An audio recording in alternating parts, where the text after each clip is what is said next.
Bismillahirrahmanirrahim. Assalamualaikum warahmatullahi wabarakatuh. Saya Dr. Lia Perina MKes IVK. Hari ini akan memberikan kuliah tentang pengantar fisiologi sistem imun.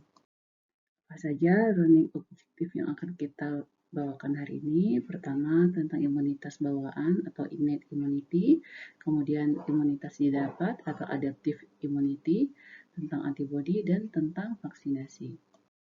Sebuah kasus, seorang anak tangannya luka terkena pisau. Beberapa menit kemudian, area luka dan sekitarnya menjadi bengkak, nyeri, dan kemerah-merahan. Nah, apakah yang mendasari terjadinya gejala tersebut? Untuk definisi, sistem imun itu adalah molekul, sel, jaringan, dan organ yang berperan dalam melawan infeksi. Jadi kalau dia sistem itu gabungan dari berapa hal ya, bisa molekul, sel, jaringan, dan organnya yang berperan melawan infeksi. Kemudian kalau imunitas itu adalah kemampuan tubuh melindungi dirinya dari patogen. Jadi patogen itu bisa bakteri, bisa virus, bisa parasit. Kemudian dari benda asing. Jadi benda asing itu misalnya transplantasi itu dianggap oleh tubuh itu benda asing. Kemudian atau sel yang abnormal, misalnya sel kanker. Untuk imunitas itu ada dua macam ya. Ada innate immunity, itu merupakan imunitas bawaan. Kemudian ada adaptive immunity. Apa sih innate immunity? Jadi innate immunity itu adalah sistem pertahanan tubuh non-spesifik yang dapat segera melawan patogen yang menyerang tubuh. Jadi kalau dia non-spesifik itu dia tidak tergantung patogennya itu harus tertentu gitu. Jadi apapun patogennya bisa langsung diserang sama innate immunity. Kemudian apa saja sih innate immunity itu?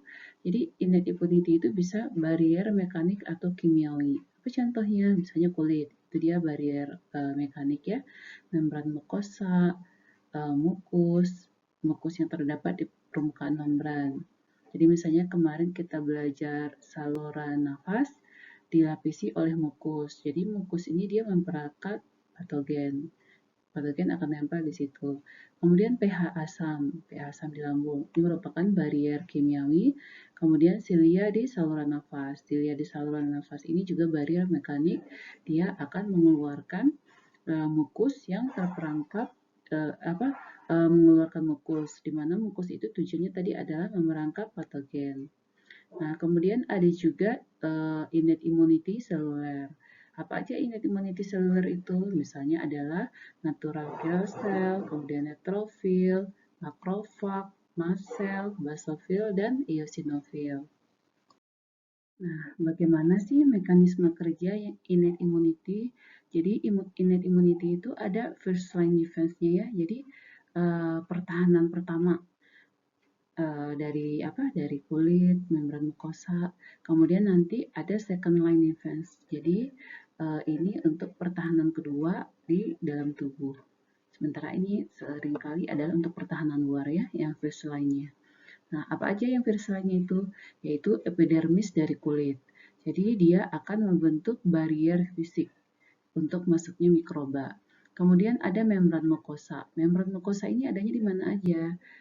Misalnya di saluran nafas, itu dilapisi membran mukosa. Kemudian saluran cerna juga dilapisi membran mukosa. Ini juga mencegah masuknya bakteri, tetapi membran mukosa ini dia tidak seefektif kulit. Kenapa? Karena di kulit ini dia memiliki lapisan keratin yang tebal. Sementara membran mukosa ini umumnya dia tidak memiliki lapisan keratin, dia langsung memang sel. Kalau untuk kulit, sebelum sel itu ada lapisan keratin dulu.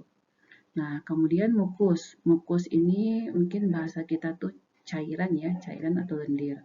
Mukus ini dia melapisi saluran cerna dan saluran nafas. Jadi dia bisa memerangkap mikroba di saluran nafas maupun di saluran pencernaan ya. Kemudian nanti ada rambut. Jadi rambut itu misalnya contohnya di hidung. Dia bisa memerangkap dia bisa mengeluarkan debu, bisa mengeluarkan mikroba atau menyaring juga ya. Kemudian silia. Apa beda silia dengan hairs? Jadi kalau bulu hidung tuh dia besar ya, emang dia rambut, jadi kelihatan. Sementara silia itu kecil, jadi dia tidak kelihatan dengan kasat mata.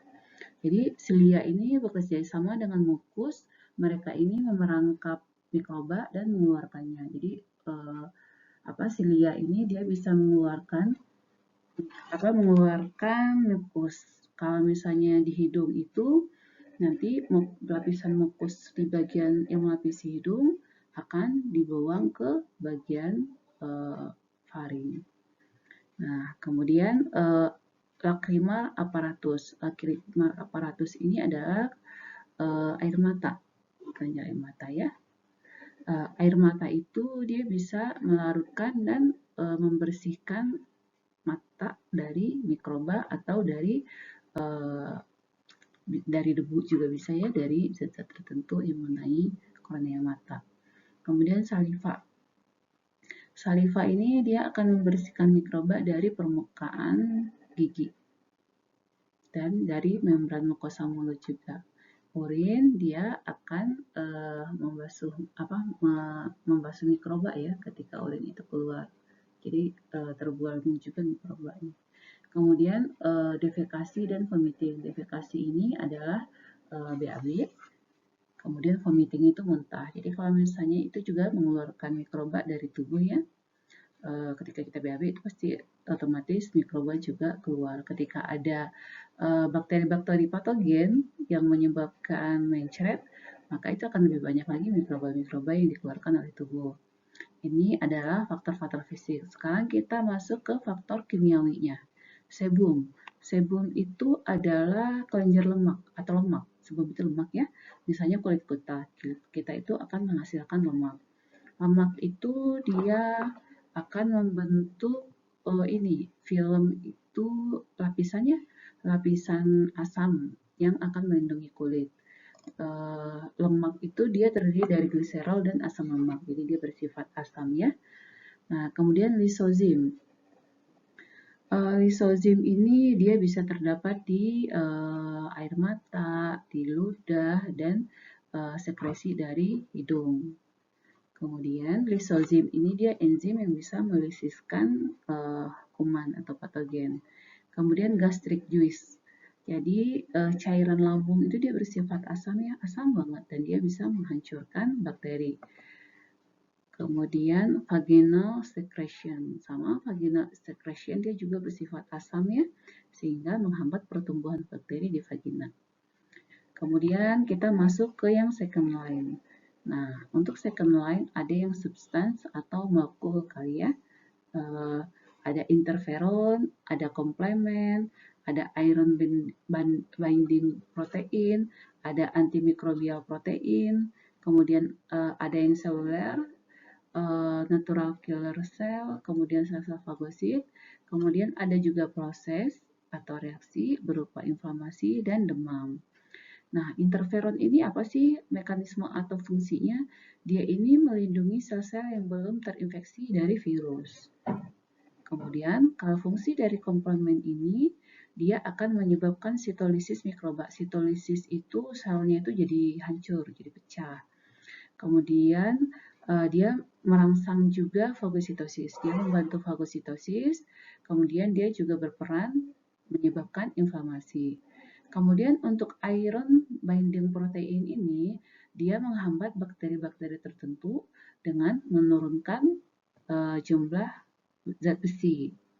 Nah, untuk antimikrobial protein ini, dia merupakan antimikrobial dan dia juga bisa menarik atau menyebabkan sel-sel dendritik dan sel mas itu datang ke area infeksi.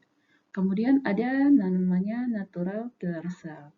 Natural killer cell ini dia bisa membunuh sel-sel target. Misalnya ada sel yang terinfeksi, sel tubuh kita yang terinfeksi, maka natural killer cell ini akan menghancurkan sel yang terinfeksi tersebut, sehingga kuman yang ada di dalamnya itu bisa keluar, dan kemudian nanti kuman yang keluar itu akan dimakan oleh sel-sel fagosit. Kemudian ada fagosit. Fagosit itu adalah sel-sel yang memakan mikroba atau patogen. Nanti kita bahas ya apa aja sih sel-sel fagosit. Kemudian inflamasi. Jadi inflamasi itu dia berperan dalam menghancurkan mikroba dan perbaikan jaringan. Untuk demam itu dia bisa loh mengintensifkan fungsi dari interferon, terus dia juga menghambat pertumbuhan mikroba tertentu. Jadi ada mikroba-mikroba yang ketika suhu terlalu tinggi, mungkin pertumbuhan dia tidak efektif. Jadi replikasinya atau berkembang biaknya kuman itu nggak terlalu banyak. Kemudian demam ini kan meningkatkan suhu ya. Nah, ketika suhu meningkat, banyak reaksi tubuh itu jadi lebih cepat. Jadi dia mempercepat reaksi tubuh karena seringkali reaksi itu dibantu oleh enzim, di mana enzim ketika suhu naik kerjanya atau aktivitasnya meningkat. Nah, apa aja sih pertahanan lini kedua di dalam tubuh itu? Untuk innate immunity, kita fokus ke bagian ini aja ya, yang untuk innate immunity. Nah, kalau innate immunity tadi dia non-spesifik ya, dan responnya cepat. Dia langsung dalam saat itu juga, dia bisa langsung memberikan reaksi atau bekerja. Nah, apa aja sih sistem lini keduanya itu? Jadi ada makrofag, ada sel dendritik, ada monosit. Ini sama-sama fagosit ya. Mereka bisa memakan kuman. Nah, monosit ini adalah sel ketika dia berada di dalam pembuluh darah. Disebutnya monosit. Ketika monosit ini keluar dari pembuluh darah, maka dia akan berubah nama dan berubah fungsi menjadi makrofag. Nah, bagaimana dengan dendritic cell? Dendritic cell ini sama juga merupakan diferensiasi dari monosit. Dendritic cell ini contohnya itu terdapat di kulit. Nah, kemudian apalagi sistem innate immunity? Itu ada natural killer cell, ada sel mass, ada basophil, ada eosinophil, ada neutrophil. Kemudian ada juga T-cell yang masih origin, yang masih belum diaktifasi, yang masih origin. Kemudian ini natural killer cell ya sama. Kemudian ada juga komplement. Komplement ini dia termasuk innate immunity. Kita akan membahas mekanisme pertahanan terhadap invasi patogen. Ini terkait dengan innate immunity ya. Pada kasus tadi, ketika seseorang anak kakinya luka karena terkena pisau, maka di sini barrier pertahanan pertama itu jadi tembus ya. Ketika dia tersayat pisau, maka pisau itu sendiri akan membawa bakteri itu masuk ke dalam tubuh. Kemudian juga ketika kita luka, area kulit ini dia banyak bakterinya, banyak bakteri-bakterinya. Sehingga ketika ada luka, bakteri itu jadi lebih mudah masuk ke dalam tubuh. Apa yang dilakukan oleh tubuh? Jadi tubuh akan memakan kuman itu dengan sel makrofag. Kuman dimakan oleh sel makrofag, kemudian makrofag ini akan mengeluarkan sitokin dan kemotaksin. Apa itu kemotaksin? Kemotaksin itu adalah zat kimia yang menarik monosit dan neutrofil untuk masuk ke area infeksi. Kemudian bakteri ini dia juga akan mengaktifkan komplement. Salah satu komplement itu nanti akan mengaktifkan sel mass. Ini sel mass ya. Ketika sel mass diaktifkan, maka dia akan mengeluarkan histamin. Apa efek dari histamin? Histamin itu akan menyebabkan vasodilatasi pembuluh darah. Jadi pembuluh darahnya jadi melebar. Ketika pembuluh darah melebar, maka pori-pori yang terdapat di dalam pembuluh darah itu jadi lebih besar juga. Kemudian dari pori-pori itu, sel-sel monosit dan sel-sel neutrofil bisa lebih mudah masuk ke area infeksi. Ini masuknya monosit dan neutrofil ke area infeksi itu disebutnya diapedesis ya. Nah, kemudian selain sel-sel, maka cairan juga akan keluar dari pembuluh darah ke area infeksi. Jadi di sini jadi lebih banyak cairan. Makanya pada area luka akan timbul juga bengkak. Kenapa timbul kemerahan? Kemerahan itu adalah efek dari melebarnya pembuluh darah atau vasodilatasi. Nah, ketika monosit ini dia masuk ke area infeksi, dia akan membesar, dia akan berubah atau berdiferensiasi menjadi makrofag. Nah, sel-sel monosit ini nih, ketika dia jadi makrofag, dimakan lagi nih bakteri-bakteri, karena ada sel-sel makrofag baru yang ditarik dari pembuluh darah. di pembuluh darahnya dia berupa monosit ya. Nah, kemudian juga ketika neutrofil ini masuk ke dalam area infeksi, dia juga memakan kuman-kuman. Kalau neutrofil kerjanya dia bisa memakan kuman, dia juga bisa memecahkan dirinya, dia menghancurkan dirinya sehingga enzim-enzim pemecah enzim-enzim itu akan keluar dan akan menghancurkan kuman-kuman. Bagaimana proses fagositosis itu terjadi dan apa yang terjadi pada kuman di dalam sel-sel fagosit. Sel fagosit utama itu ada neutrofil, ada makrofag. Nah, monosit itu ketika dia keluar dari pembuluh darah ke jaringan, maka dia akan berdiferensiasi jadi makrofag ya. Terus ada satu lagi sel dendritik. Sel dendritik itu masih termasuk juga sel makrofag. Sama sel makrofag terutama di area kulit ya. Nah, bagaimana proses fagositosis terjadi?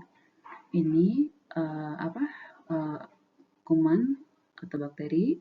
Nanti sel-sel fagosit itu dia akan membentuk pseudopod. Di pseudopod itu adalah tonjolan membran, dia akan mengelilingi dari patogen, nanti dikelilingin, ini bersatu.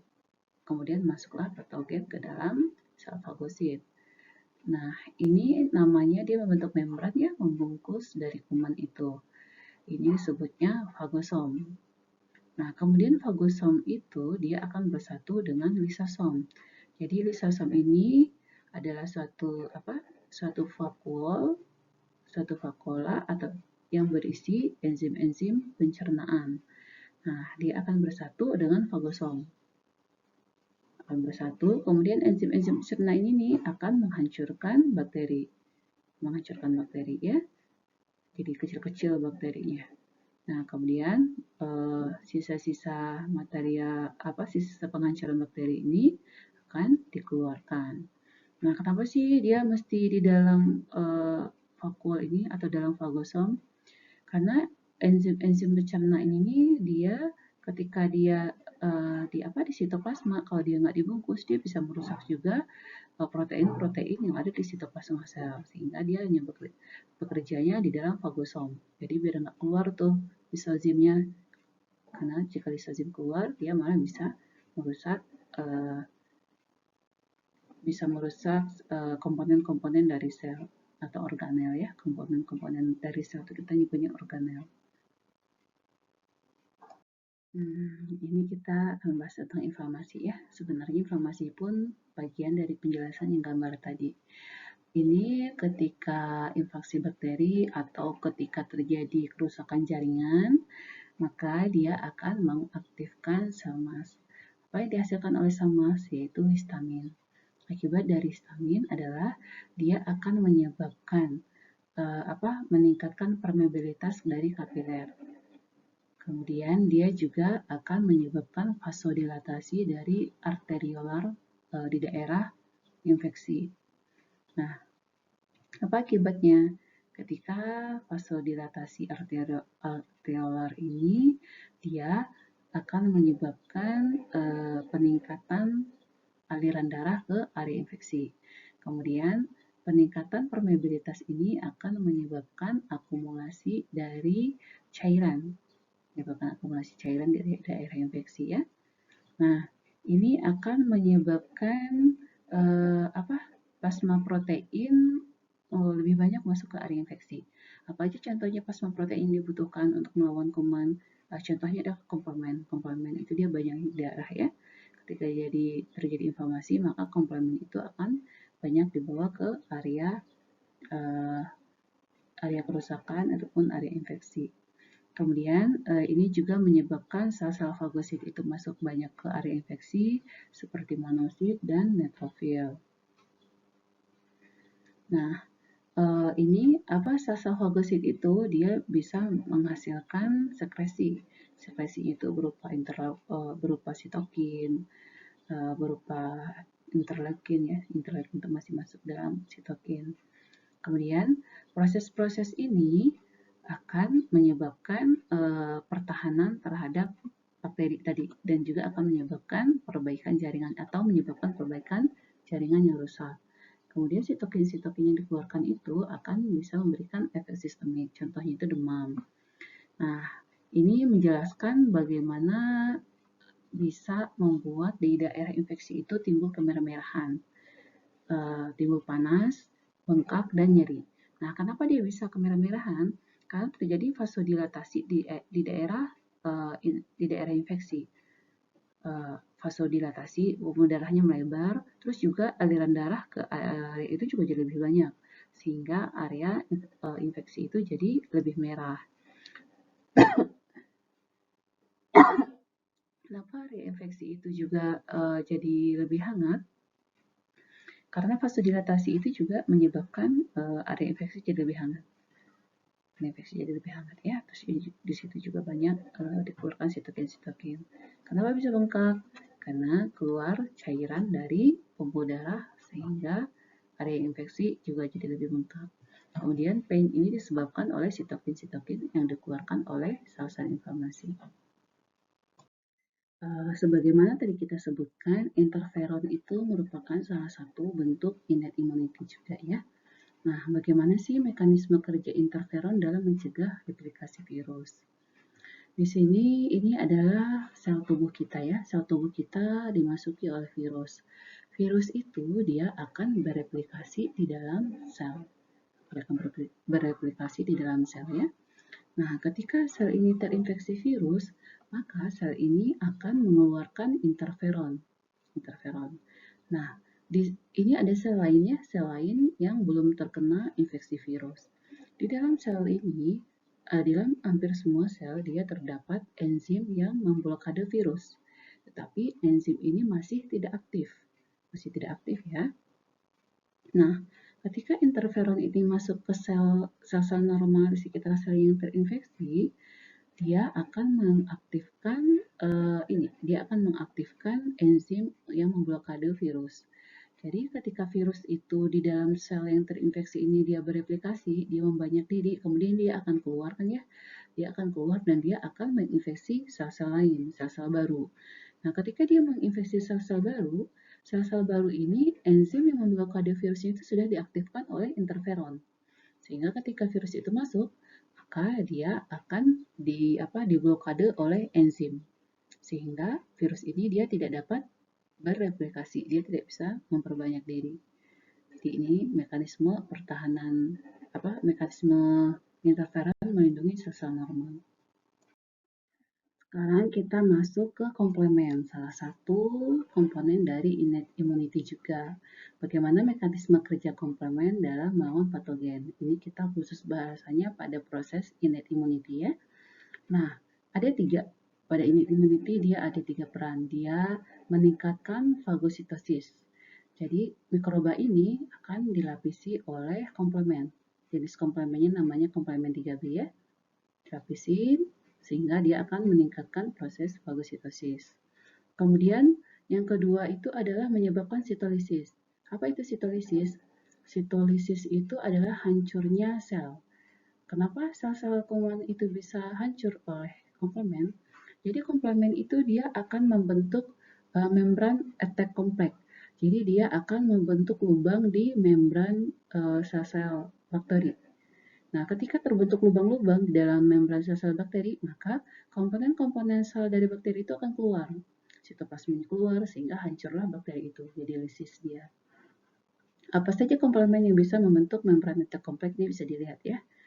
Bisa dilihat apa aja komplemen yang membentuk membran attack complex. Jadi membran attack complex ini berupa lubang di membran bakteri.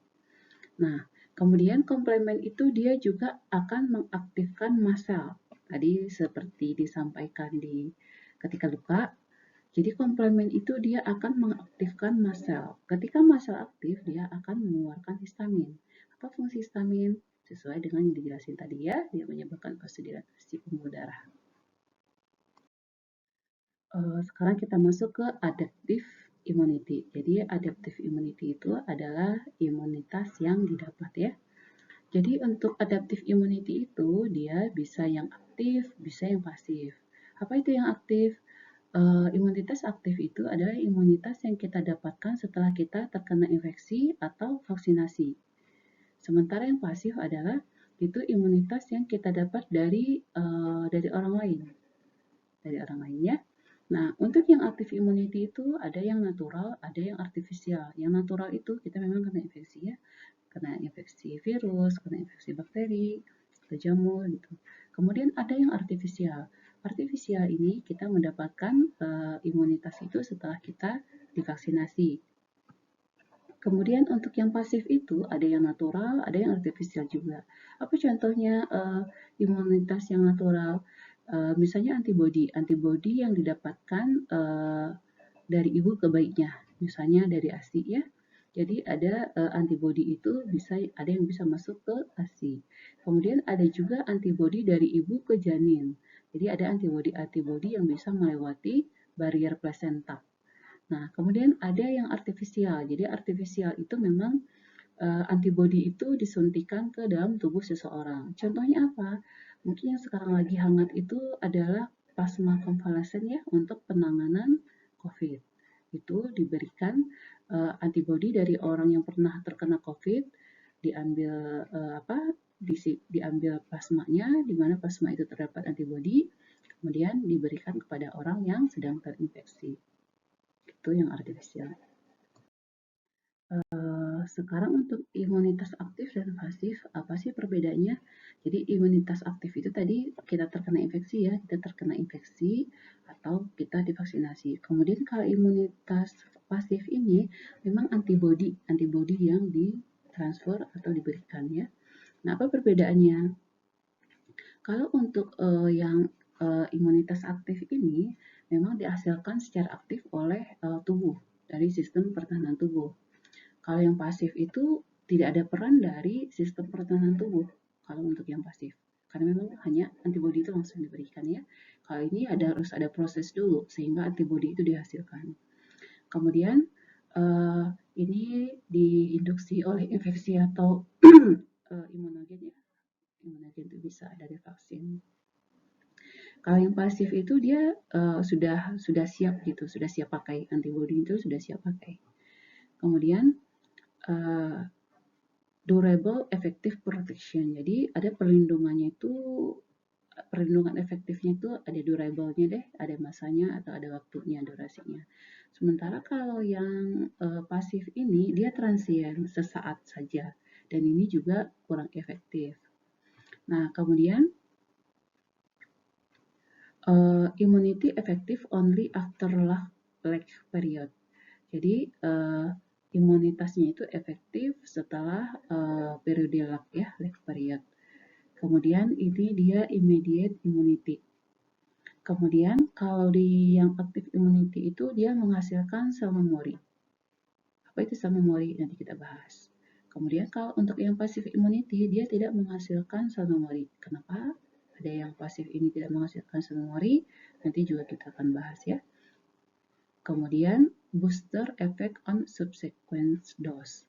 Jadi booster effect itu ini, misalnya kayak kita divaksin yang pertama, kemudian kita divaksin yang kedua. Jadi booster itu, vaksin yang kedua itu dia akan memberikan efek yang signifikan. Sementara kalau subsequent dose itu dia tidak efektif kalau pada yang pasif. Jadi kalau kita berikan misalnya dosis kedua, efeknya segitu-gitu aja, dia tidak akan meningkat. Sementara pada yang aktif itu efek booster dia akan meningkatkan kemampuan imunitasnya. Ini negatif fasenya dapat terjadi negatif fase, sementara kalau yang pasif itu dia tidak terdapat negatif fase. Kemudian kalau yang active immunity itu dia tidak bisa pada orang-orang yang imunodefisien, misalnya pada orang-orang HIV. Tapi kalau yang pasif ini dia justru bagus atau applicable banget pada orang-orang yang imunodefisien. Kenapa? Nanti kita bahas ya. Kemudian kita bahas pada adaptive immunity, apa aja sih yang berperan, kita fokusnya ke sini ya, yang adaptive immunity. Kalau ini tuh dia memiliki peran antara, dia berperan di innate immunity, cuman dia juga bisa mengaktifkan adaptive immunity. Nah, kita fokus di sini aja ya. Apa aja sih sel adaptive immunity itu? Ada sel T. Ini sel T ya. Sel T itu ada dua macam.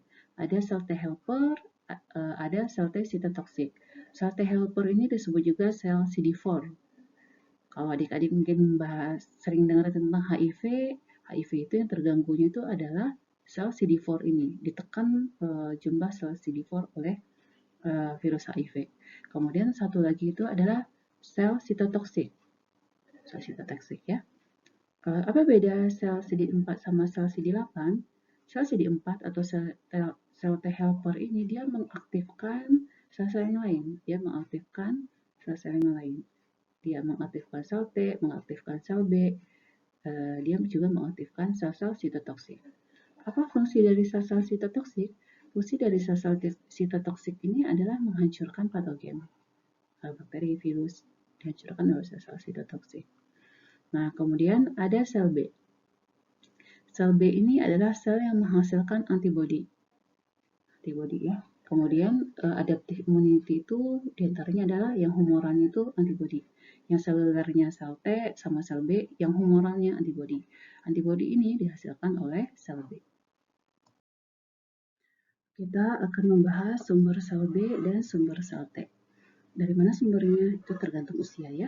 Untuk masa dalam janin, saat fetus dan saat usia anak-anak awal, dia bersumber di sumsum tulang. Dia bersumber dari sumsum tulang ya. Di dalam sumsum tulang itu ada sel prekursor hemopoietik. Ini merupakan stem cell atau sel punca.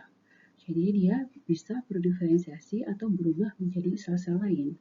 Apa aja selnya? Bisa granulosit, granulosit itu apa aja? Neutrofil, basofil, eosinofil. Kemudian bisa berubah menjadi monosit, bisa berubah menjadi platelet. Platelet ini trombosit ya, dan bisa menjadi sel darah merah. Selain ini, dia juga bisa menjadi limfosit, bone marrow limfosit ya. Kemudian limfosit yang diproduksi di sumsum tulang ini, untuk limfosit T dia akan dimatangkan dan disimpan di timus. Untuk sel B dia tidak disimpan di timus. Nah, ketika kita telah memasuki usia anak-anak, setelah masa usia awal anak-anak ya, mungkin umur berapa ya?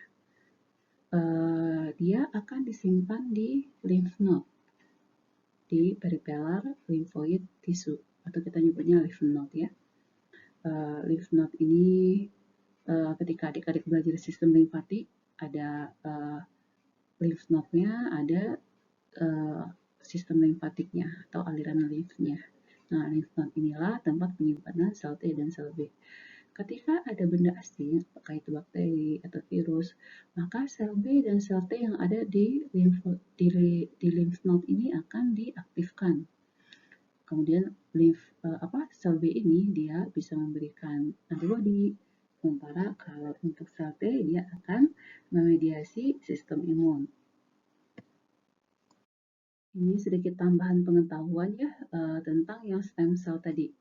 Ini yang hematopoietic stem cell. Jadi dia ada sel-sel induk atau sel punca yang dia bisa berubah menjadi sel-sel lain. Jadi nanti sel hematopoietic ini dia bisa menjadi sel progenitor myeloid sama progenitor limfoid. Nah, yang myeloid ini dia bisa berubah menjadi megakaryosit, bisa menjadi eritrosit, bisa menjadi sel mas dan mioblast. Megakaryosit inilah yang menghasilkan trombosit atau platelet tadi. Untuk mioblast, dia bisa menjadi granulosit, dan monosit. Granulosit itu basofil, neutrofil, eosinofil. Sementara monosit ini di jaringan dia akan berubah menjadi makrofag. Untuk lymphoid progenitor, dia menjadi natural killer cell. Jadi ini limfosit dengan granular yang besar. Kemudian ini ada small limfosit. Small limfosit ini akan berubah menjadi sel T dan akan berubah menjadi sel B. Sel B ini bisa berubah menjadi sel plasma dan sel memori ya. Sel plasma inilah yang menghasilkan antibodi. Kita akan membahas mekanisme sistem imun adaptif ya. Sebelum kita membahas sistem imun adaptif, dia selalu diawali oleh sistem imun innate immunity. Prosesnya ini adalah proses innate immunity yang sudah kita bahas tadi di awal. Nah, bagaimana prosesnya? Bakteri ini, dia mengandung antigen ya, dia akan dimakan oleh sel-sel fagosit. Apa aja sel fagosit? Ada makrofag, ada sel dendritik. Nah, ketika bakteri ini dimakan oleh masuk ke dalam fagosom, kemudian nanti dihancurkan oleh lisosom. Nah, antigennya ini akan dipresentasikan keluar oleh namanya MHC kelas 2. Dipresentasikan itu diapain? Jadi dikenalin tuh, ini ada antigen nih yang nyerang tubuh gitu. Nah, nanti sel naif sel T helper, jadi ini T helper yang masih perawan ya, yang dia masih belum mengenal antigen. Maka reseptornya ini akan berikatan dengan MHC kelas 2. Kemudian jadi kenalanlah mereka dengan antigen ini. Kemudian dilepaskanlah sitokin. Ya. Sitokin ini akan membuat naif T helper ini, sel T helper naif ini yang masih perawan ini akan diaktifkan menjadi sel T helper yang spesifik untuk antigen ini. Kemudian sel T helper yang spesifik ini dia akan memperbanyak diri. Dia akan membelah diri menjadi lebih banyak. Karena yang membelah diri itu adalah yang sudah mengenal antigen, maka anak-anaknya pun juga sudah mengenal antigen. Kita lanjutkan prosesnya ya ke aktivasi sel B. Nah, kemudian ini sel B. Sel B ini dia memiliki reseptor BCR, B cell receptor. Nah, di B cell receptor ini dia bisa menangkap antigen ya. Di dalam B cell receptor ini dia ada apa nih? Ada antibodi. Antibodi ini dia akan mengikat antigen, kemudian nanti dia bisa di endositosis. Endositosis itu dimasukin ke dalam, istilahnya dimakan ya, endositosis. Nah, kemudian bisa ini juga bisa mempresentasikan antigen itu, Kemudian T-cell helper ini tadi dia kan sudah berdiferensiasi menjadi T-cell yang spesifik ya terhadap antigen ini. Jadi yang bisa mempresentasikan antigen itu selain sel-sel fagosit juga bisa oleh sel B. Nanti sel B mempresentasikan juga nih di reseptornya. Ada antigen nih, sel T helper ini dia sudah mengenal antigen karena tadi dia sudah kenalannya. Nah, kemudian berikatanlah reseptor sel B dan sel T. Dihasilkanlah sitokin. Sitokin ini akan mengaktifkan sel B. ini menjadi sel-sel B yang memang spesifik mengenal antigen ini. Jadi dia akan dihasilkan menjadi sel B yang spesifik. Kemudian sel B yang spesifik ini dia akan berproliferasi. Proliferasi itu adalah memperbanyak diri. Dia akan 1 menjadi 2, 2 menjadi 4, 4 menjadi 8, dia akan memperbanyak diri. Jadi sel-sel B yang mengenal antigen, dia akan memperbanyak diri. Kemudian dia akan berdiferensiasi menjadi sel plasma dan sel memori. Sel plasma ini adalah sel B yang menghasilkan antibodi. Nanti antibodi inilah yang akan mengikat antigen, karena dia sudah mengenal antigen ini ya. Jadi dia akan menghasilkan antibodi spesifik untuk antigen yang merangsangnya. Sehingga ketika dia beredar di darah dan dia mengenal antigen ini, oh kamu kan yang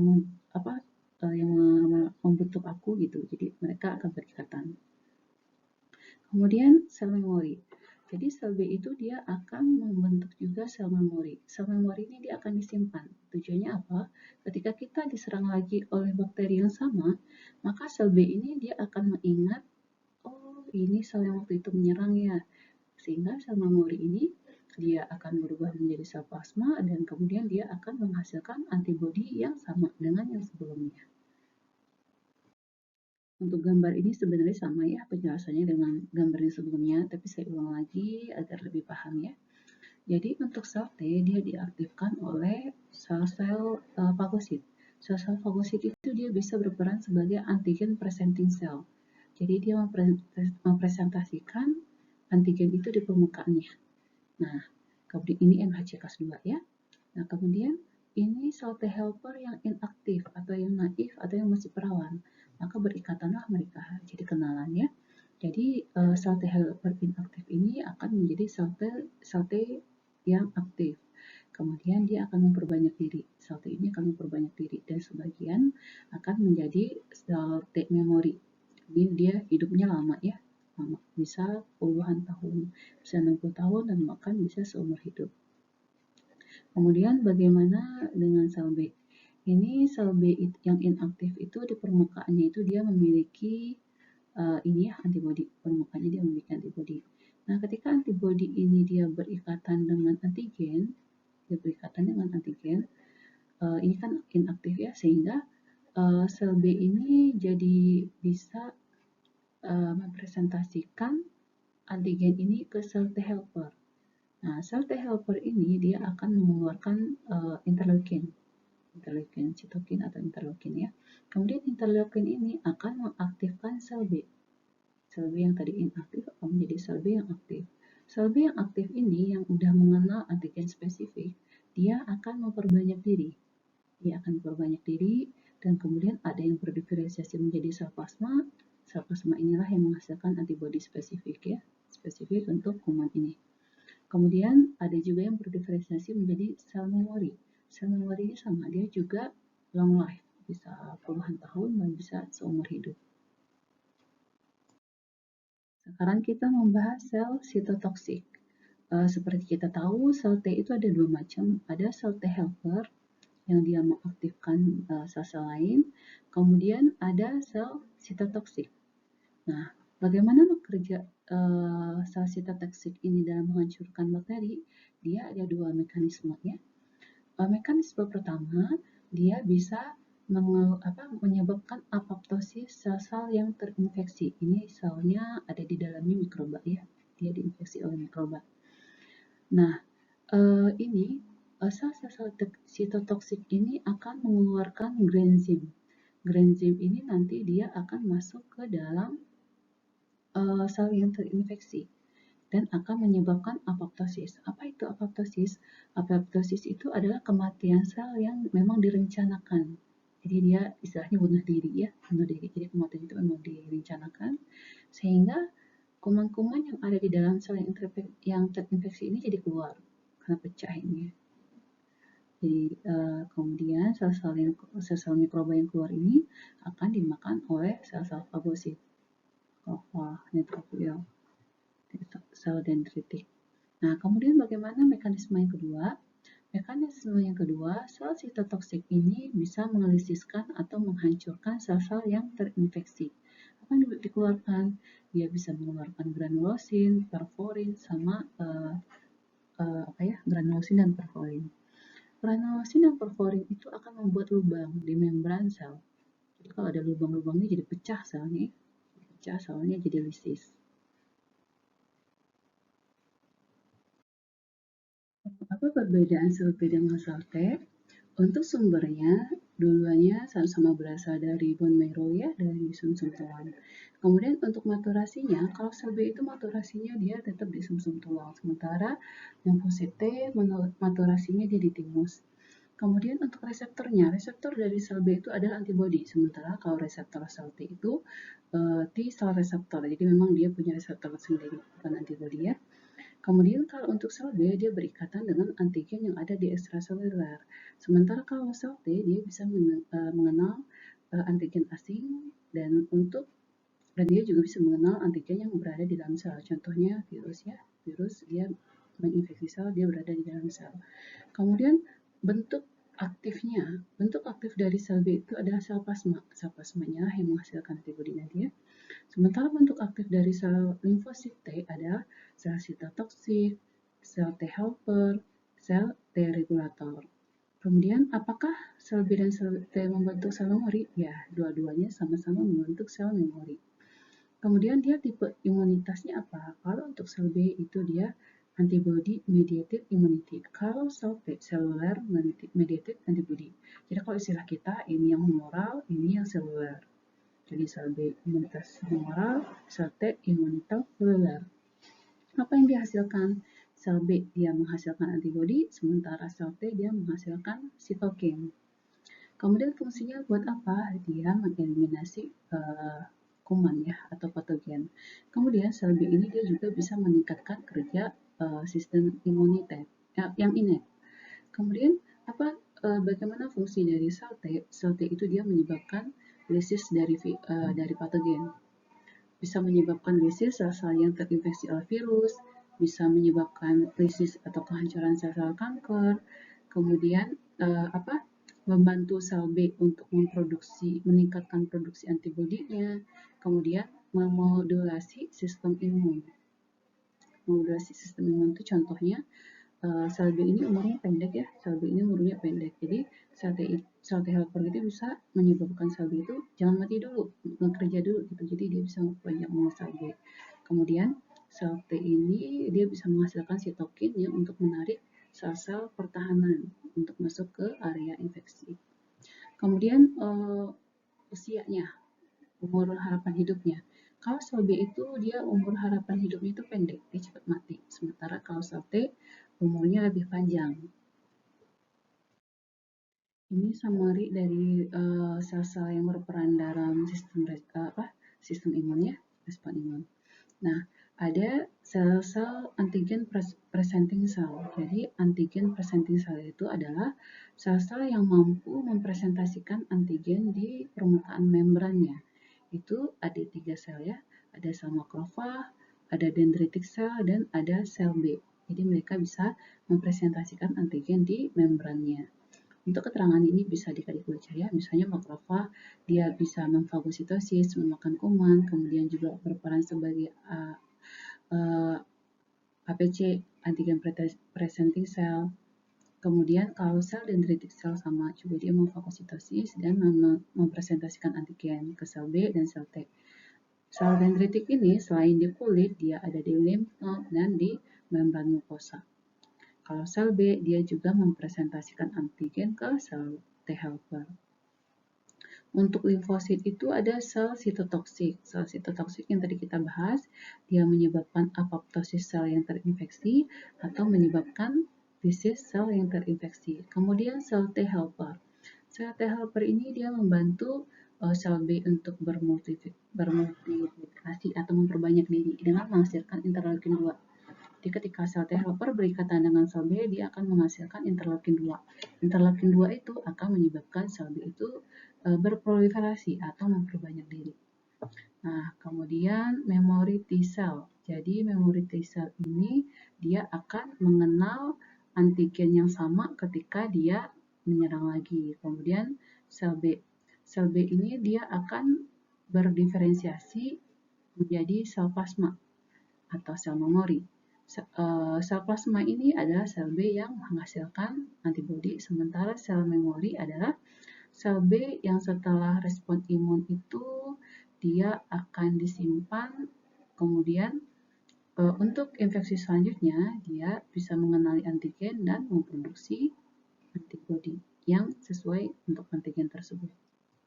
Sekarang kita akan membahas antibodi ya. Antibodi itu ada 5 macam. Ada IgM, IgA, IgD, IgG, IgE. Untuk IgD, IgG, IgE dia monomer. Monomer itu dia hanya satu ya. Kemudian IgA itu dia dimer. Dimer itu dia ada 2 antibodi yang bersatu ya. Kemudian IgM itu dia bentuknya pentamer. Ada 5. 1, 2, 3, 4, 5. Kemudian untuk antibodi kita bahas ya. IgG. IgG ini adalah antibodi yang paling banyak di dalam darah, hampir 80%. Dia monomer ya. Nah, apa fungsinya IgG ini? Dia membantu fagositosis,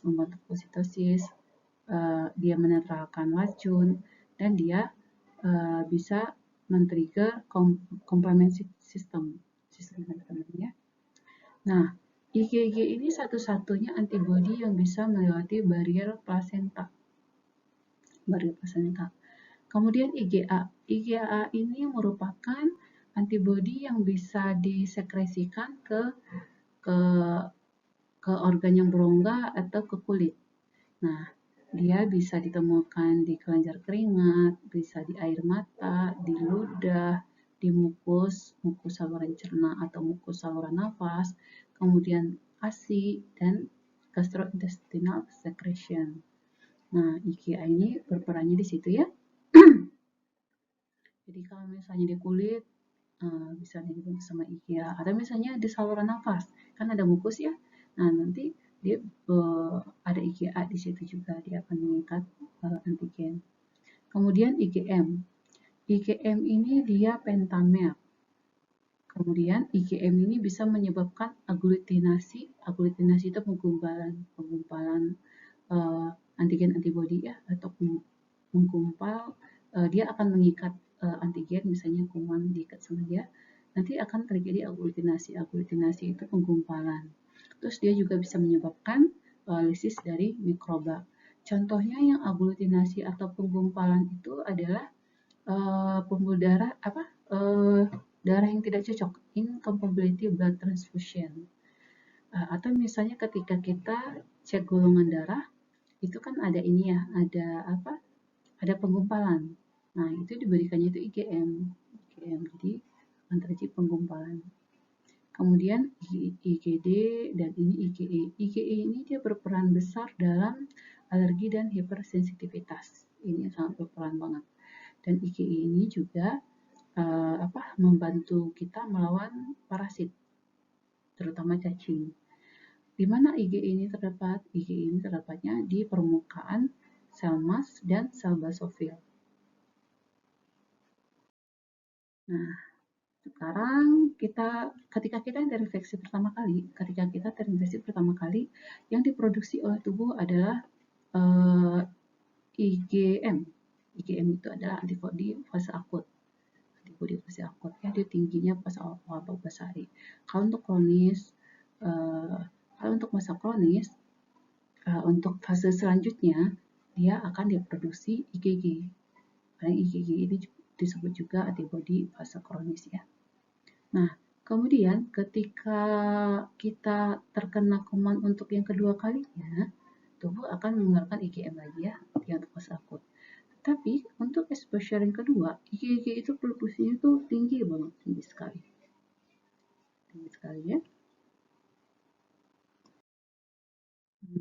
Sekarang kita bahas mekanisme kerja antibodi ya. Mekanisme kerja antibodi itu ada 4. Pertama, dia bisa menyebabkan aglutinasi. Kedua, dia mengaktifkan komplement. Yang ketiga, dia meningkatkan fagositosis. Terus yang kelima, dia menstimulasi natural killer cell. Nah, untuk aglutinasi ini, dia akan berikatan dengan antigen-antigen.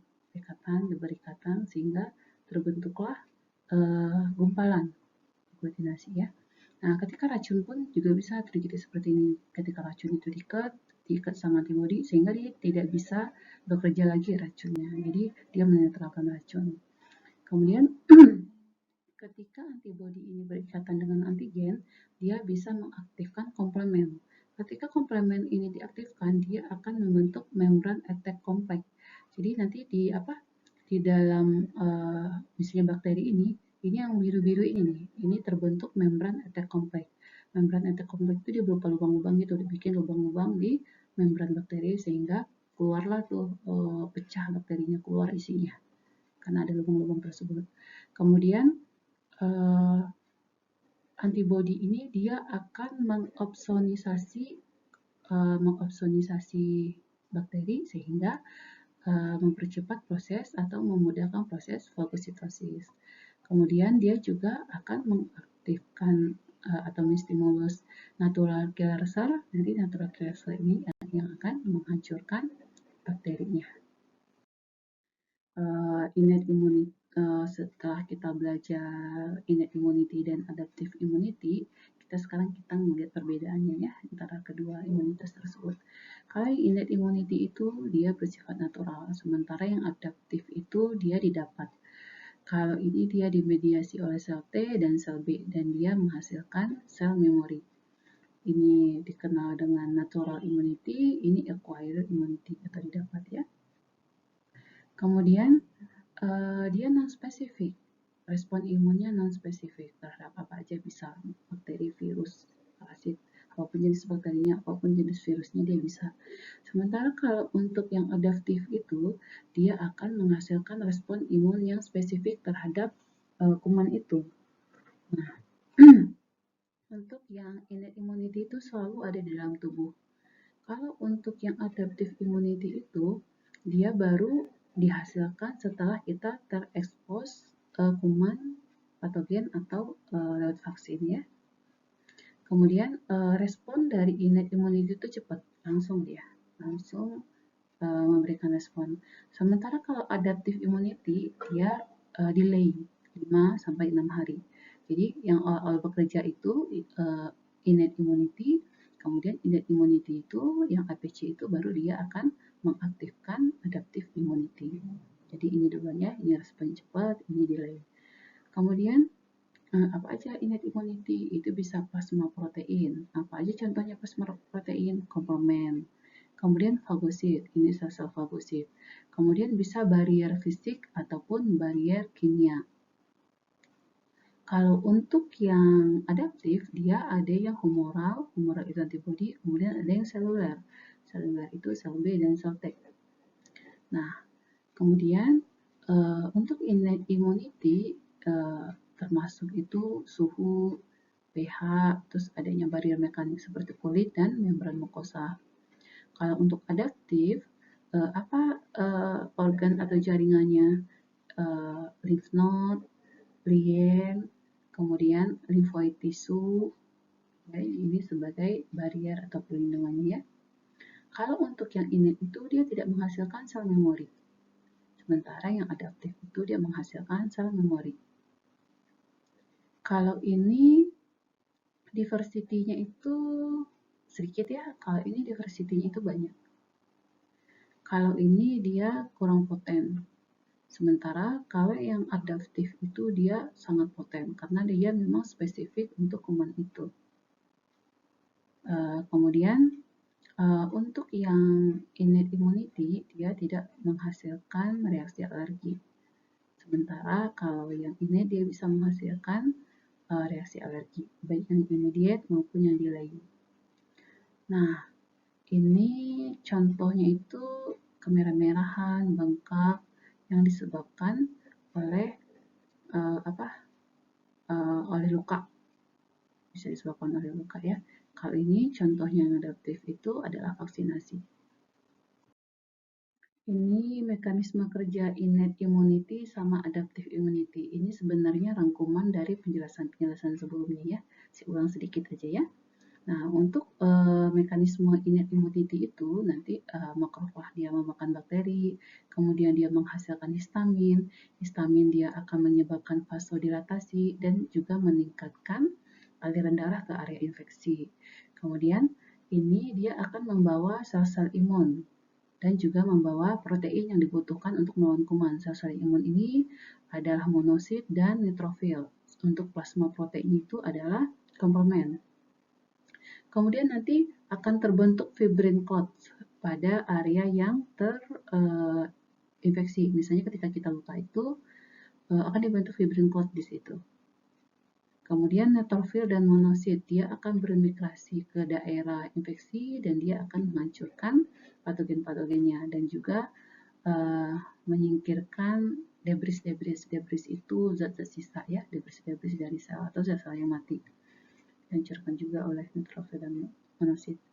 Kemudian sel-sel fagosit ini dia menghasilkan atau mengeluarkan sitokin. Tapi sitokin ini dia akan mengaktifkan sel ini juga dan dia akan mengaktifkan adaptif imun juga, respon adaptif juga. Dan dia bisa menyebabkan gejala-gejala lokal dan gejala-gejala sistemik. Gejala lokal misalnya apa? Dolor, rubor, kalau jadi kemerah-merahan, bengkak, dan nyeri. Kalau yang gejala sistemik contohnya apa? Itu biasanya demam, terus nafsu makan turun. Itu gejala yang sistemik ya. Kemudian komplement. Komplement itu dia non-spesifik ya, dia non-spesifik. Kemudian dia bisa membentuk lubang pada kuman bakteri. Lubangnya itu disebut dengan membran attack kompleks. Itu bisa menyebabkan lisis dari sel bakteri karena bikin lubang-lubang di membrannya. Sekarang kita bahas yang untuk adaptif. Adaptif ini, sel B ini dia akan diaktifkan oleh antigen. Kemudian sel B yang sudah berikatan dengan antigen spesifik ini, dia akan mempresentasikan antigennya itu ke sel T. Nah, sel T ini dia akan mengaktifkan sel B tersebut. Nah, sel B ini yang sudah aktif ini, dia akan memperbanyak diri, berproliferasi, memperbanyak diri. Kemudian dia akan berdiferensiasi, diferensiasi itu dia berubah ya. Dia akan berdiferensiasi menjadi sel plasma dan sel memori. Sel plasma inilah yang menghasilkan antibodi. Sel T itu selain tadi dia dipresentasikan antigennya oleh sel B, juga dipresentasikan antigen itu oleh sel makrofag atau sel dendritik. Untuk antibodi, dia berperannya bisa mengopsonisasi bakteri untuk meningkatkan proses fagositosis. Kemudian juga dia mengaktifkan sistem komplement untuk membentuk membran attack compact sehingga bakteri itu jadi lisis, jadi hancur. Kemudian dia juga menstimulasi natural killer cell untuk melisiskan bakteri. Kemudian sel memori dari adaptive immunity itu dia bersifat jangka panjang ya, untuk berguna untuk melawan infeksi ulang. Baik, sekarang kita akan membahas vaksinasi. Vaksinasi itu merupakan imun adaptif, tapi dia yang artifisial ya, artifisial itu buatan gitu. Jadi vaksin itu dia bisa dari mikroba yang dilemahkan atau mikroba yang dimatikan. Kemudian bisa diambil seluruh dari mikroba itu atau sebagiannya aja, mungkin sebagian protein saja yang diambil. Kemudian bagaimana proses untuk vaksinasi itu? Sama sebenarnya prosesnya dengan yang tadi kita jelaskan ya. Misalnya untuk vaksinasinya, misalnya yang paling sering divaksinasi itu virus ya, tapi ada juga yang bakteri. Jadi misalnya ini bakteri yang dilemahkan atau bakteri yang dimatikan, nanti dia akan dimakan oleh sel fagosit, kemudian nanti akan dipresentasikan antigennya di permukaan sel, nanti akan berikatan dengan sel T helper. Sel T helper ini dia akan menjadi aktif, akan menjadi sel T spesifik. Sel T spesifik untuk kuman ini dia akan memperbanyak diri. Kemudian sel T spesifik ini dia akan mengaktifkan sel B. Sel B yang inaktif ini akan menjadi sel B aktif dengan adanya interleukin 2 yang dikeluarkan oleh sel T. Nah, sel B yang aktif ini dia akan memperbanyak diri. Dia akan berproliferasi. Proliferasi itu dia memperbanyak diri ya. Kemudian dia akan berdiferensiasi menjadi sel plasma dan sel memori. Nah, sel plasma ini dia akan menghasilkan antibodi. Jadi, vaksinasi itu akan membuat kita menghasilkan antibodi untuk kuman yang divaksinasikan. Kemudian yang paling utama adalah dia akan membentuk sel memori. Sel memori inilah yang akan berguna ketika kita mengalami infeksi ulang oleh bakteri yang sesungguhnya atau oleh kuman yang sesungguhnya. Nah, vaksinasi ini dia tidak efektif pada orang-orang yang imunodefisiensi. Contohnya adalah orang-orang dengan HIV/AIDS. HIV/AIDS itu yang diserangnya adalah sel CD4. CD4 itu adalah sel T helper. Justru sel T helper ini yang sangat diperlukan untuk mengaktifkan sel B. Jadi ketika sel T helpernya ini nggak ada, maka untuk mengaktifkan sel B itu juga nggak ada. Sehingga kalau sel B-nya dia tidak aktif, dia juga tidak bisa berdiferensiasi menjadi sel plasma atau sel memori, sehingga dia tidak bisa menghasilkan antibodi. Sehingga pada orang-orang yang imunodefisiensi, vaksinasi ini tidak efektif. Sehingga pada orang-orang imunodefisiensi langsung diberikan antibodinya aja langsung diberikan. Misalnya pada orang yang terkena COVID, kita ambil plasma konvalesennya, di plasmanya itu ada antibodi, jadi dimasukkan ke orang yang kena COVID, sehingga antibodi yang sudah mengenal kuman COVID ini, dia akan mengikat virus-virus COVID-nya. Nah, vaksinasi itu ketika pertama kali kita berikan dia vaksinasi, dia akan dihasilkan IgM dan IgG. Ketika kita melakukan vaksinasi kedua, itu untuk boosternya itu antibodi yang dihasilkannya itu lebih banyak. Jadi kenapa pada vaksinasi itu diberikan booster? Untuk referensinya, adik-adik bisa melihat di Kubi, Kubi Imunologi, bisa melihat di Serut, bisa melihat juga di Tertora.